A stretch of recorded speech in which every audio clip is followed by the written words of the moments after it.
اسمع بيوت البشوات للنجم الباشا وليد، الباشا وليد النجم، ونسمع وبعض بيوت البشوات هنرقصهم 10 حلو على عيني يا بجم، عليا بيوت البشوات. انا معدي على ديوان من الدواوين بتاع البشوات بتاع زمان،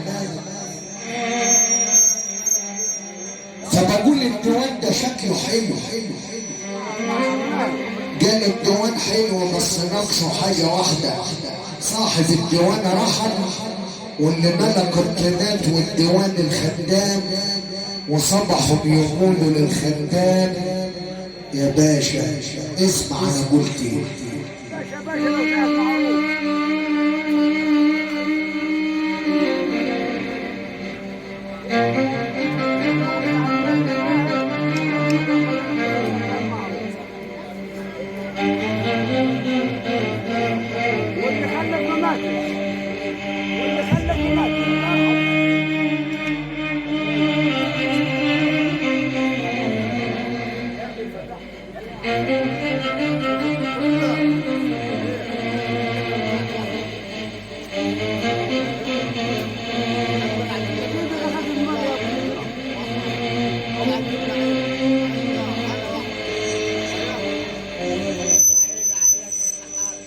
انا قلت بيوت البشوات باقي الجراشات والشوات، وخدها غلاف كنن الكلاف والشوي، كنن الكلاف وشوي، ربطاني جرحي وخايفني جوا القلب وشوي.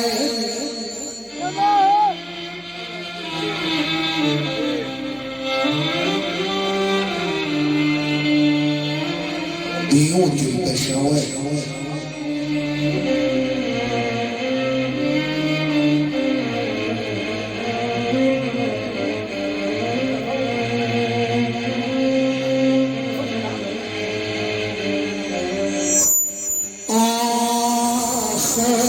بيوت البشوات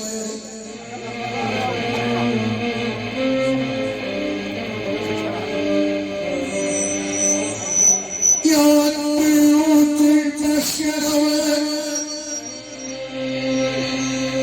باقي الجراشات والشوارع،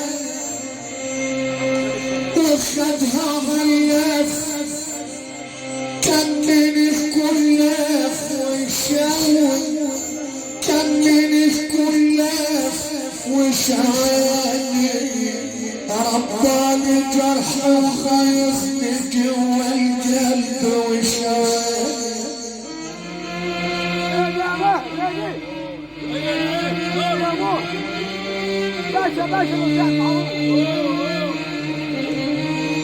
وعدى واحد من ورايا بيقول لي الخدام صباح الخير يا باشا. انا قلت الله يجازيك يا زمن يا اللي خليك جليل الاصل بقى باشا. انا مش قادر اطلعها من حنكي واقول للدون يا باشا. طب انا مش قادر اقول للدون يا باشا ليه؟ طلبت نجم عشان الباشا باشا لو شحر معروف،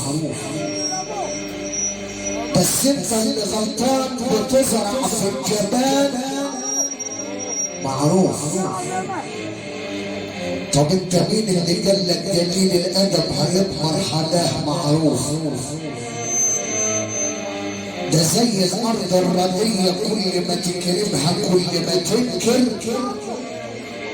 المعروف، وينعي ابو الفلوس ما دام اصل وصلك في البلد معروف. اسمع كلامي ومعنى الكلام وحكم، ياللي انت سمع فننا هتسمع كلام وحكم. ارجع واقول على الايد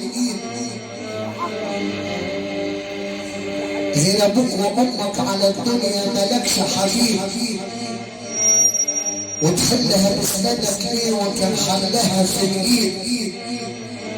قعدت تمسك اللي طاير وطار اللي كان في الايد. وان كنت عايز النصيحه اوعى تروح لجليل